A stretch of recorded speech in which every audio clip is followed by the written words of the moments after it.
Hair transplantation చేయాలంటే donor area important అని ఎప్పుడు అంటూ ఉంటాను.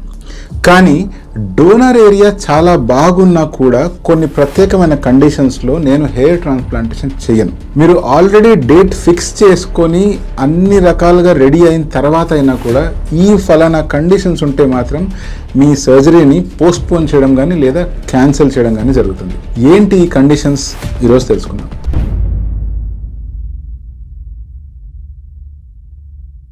Next metabolic disorders. అంటే కామన్గా మనం గమనిస్తూ ఉంటాం, కొంచెం 40 నుంచి 50 వయసు వస్తున్న వాళ్ళందరికీ కూడా షుగర్ అనేటువంటిది ఒక కామన్ ఎంటిటీ లాగా మారిపోయింది.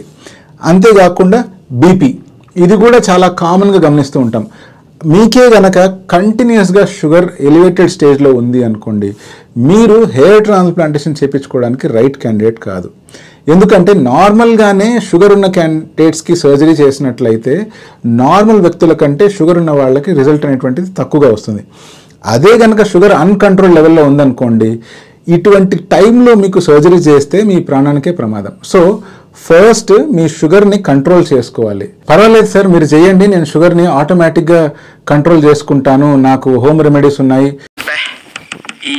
ఈ పనుల్లో కనిపించలేదు, పైగా ఫిజికల్ గానీ మెంటల్ గానీ స్ట్రెయిన్ అని అంటే కుదరదు. డెఫినెట్గా నేను టెస్టులు చేసి ఆ రోజైనా కూడా నాకు గనక షుగర్ లెవెల్స్ ఎక్కువగా అని తెలిస్తే మీ సర్జరీని క్యాన్సిల్ చేస్తాను. అలాగే బీపీ, ఈ బీపీని కూడా చాలా మంది నెగ్లెక్ట్ చేస్తూ ఉంటారు. బీపీ అప్పుడెప్పుడో చెక్ చేసుకున్నాను సార్, డాక్టర్ ఒక టాబ్లెట్ ఇచ్చారు, ఒక 5-6 సంవత్సరాల నుంచి అదే వాడుతున్నాను అని చెప్తారు. అది చాలా చాలా పెద్ద తప్పు. మీకే కనుక బీపీ కొంచెం ఎక్కువగా ఉంది అని డిటెక్ట్ అయితే మొదటిది ఎందుకు ఎక్కువ వస్తుంది అనే విషయాన్ని మీ జనరల్ ఫిజిషియన్ని అడిగి ప్రాపర్గా కనుక్కోవాలి.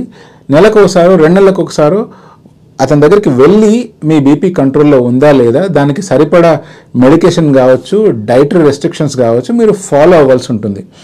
అలా ఫాలో అయ్యి మీకే కనుక బీపీ కంట్రోల్లో ఉంటుంది అంటేనే అప్పుడు హెయిర్ ట్రాన్స్ప్లాంటేషన్ సర్జరీకి మీరు ఎలిజిబుల్ అవుతారు.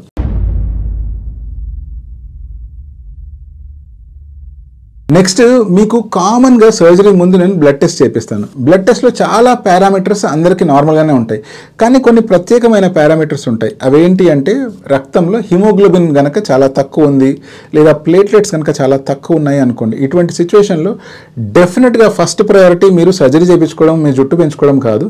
ఫస్ట్ ప్రయారిటీ మీ హిమోగ్లోబిన్ లెవెల్స్ని పెంచుకొని మీ బాడీ మెటబాలిజంని నార్మలైజ్ చేసుకోవడం. సో అటువంటి సిచ్యువేషన్లో కూడా మీ సర్జరీని పోస్ట్పోన్ చేసి మీ హెల్త్ని రిస్టోర్ చేయడం మీద దృష్టి పెట్టాలి. ఇలాగే చాలామంది బాడీ బిల్డింగ్ ఇంట్రెస్ట్ ఉన్న వాళ్ళు కావచ్చు, లేకపోతే ఫిట్నెస్ ఎంతూజియాస్ట్ ఉండవచ్చు, క్రియాటిన్ తీసుకుంటూ ఉంటారు. ఇటువంటి క్రియాటిన్ని మన బాడీ నార్మల్గానే ఫిల్టర్ చేసుకొని నార్మలైజ్ చేసుకుంటుంది. బట్ ఇన్స్పైట్ ఆఫ్ దట్, ఒకవేళ మీ బ్లడ్లో కనుక క్రియాటిన్ లెవెల్స్ కానీ చాలా ఎక్కువ ఉన్నా లేదా యూరిక్ యాసిడ్ లెవెల్స్ కానీ చాలా ఎక్కువ ఉన్నాయనుకోండి, అటువంటప్పుడు కూడా మొట్టమొదటిగా ఈ క్రియాటిన్ని, యూరిక్ యాసిడ్ లెవెల్స్ని నార్మలైజ్ చేసుకోవడానికి మనం ఇంపార్టెన్స్ ఇవ్వాలి.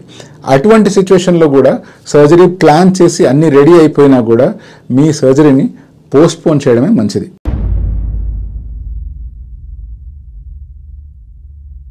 నెక్స్ట్, అందరికీ కామన్గా ఉండే అలవాట్లలో స్మోకింగ్ ఒకటి. చాలామంది ఆల్కహాల్ తీసుకోవడం పెద్ద తప్పు, స్మోకింగ్ ఏం పెద్ద తప్పు కాదు అన్నట్లు అనుకుంటూ ఉంటారు.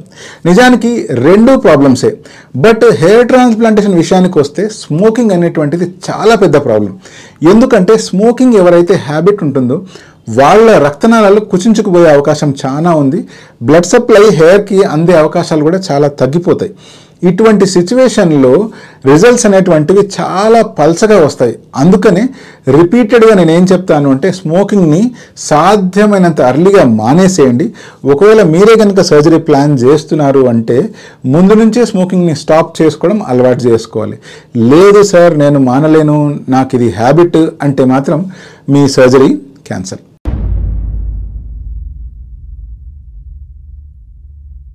లాస్ట్గా ఈ క్రైటీరియా అన్నీ మీకు నార్మల్గా ఉండి మీ తలలో కూడా డోనర్ ఏరియా బాగా ఉండి, సపోజ్ మీ పేరెంట్స్ కావచ్చు లేకపోతే మీ ఫ్యామిలీలో ఎవరికైతే మీకులాగా బట్టతల ఉందో వాళ్ళకి డోనర్ ఏరియా చాలా చిన్నగా ఉంది అనుకోండి, అటువంటి సిచ్యువేషన్లో కూడా మీకే కనుక ట్రాన్స్ప్లాంట్ చేసినట్లయితే మీ డోనర్ ఏరియాలో ఉన్న హెయిర్ మ్యాక్సిమం ఫ్యూచర్లో రాలిపోయే అవకాశం ఉంటుంది. కాబట్టి మీరు ఫ్యూచర్లో లాంగ్ టర్మ్ వరకు మెడికేషన్ వాడుతూ ఉండాలి.